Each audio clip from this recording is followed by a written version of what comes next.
খাগড়াছড়িতে লক্ষ্মীনারায়ণ সংলগ্ন খাগড়াছড়ি সদরের সারগাম সঙ্গীত একাডেমির বার্ষিক মূল্যায়ন পরীক্ষা অনুষ্ঠিত হয়েছে। খাগড়াছড়ি থেকে বিপ্লব তালুকদারের প্রতিবেদনে দেখুন বিস্তারিত। বিকেলে খাগড়াছড়ি শিশু সরকারি প্রাথমিক বিদ্যালয়ের কক্ষে সারগাম সঙ্গীত একাডেমির পরীক্ষায় অংশ নেন বিভিন্ন সঙ্গীত একাডেমির শিক্ষার্থীরা।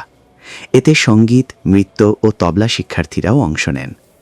সাধারণত বছরের শেষে শিক্ষার্থীদের কণ্ঠ বা যন্ত্রসঙ্গীতের দক্ষতা যাচাই করতে এই সঙ্গীত একাডেমির বার্ষিক মূল্যায়ন পরীক্ষার আয়োজন করা হয়।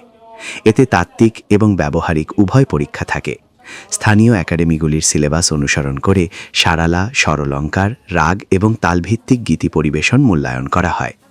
বার্ষিক মূল্যায়ন পরীক্ষার মূল বিষয়সমূহ: ব্যবহারিক পরীক্ষা, প্র্যাকটিক্যাল, রাগ পরিবেশন, তালজ্ঞান, স্বরগাম এবং কণ্ঠ বা যন্ত্রের ওপর দক্ষতা যাচাই করা হয়।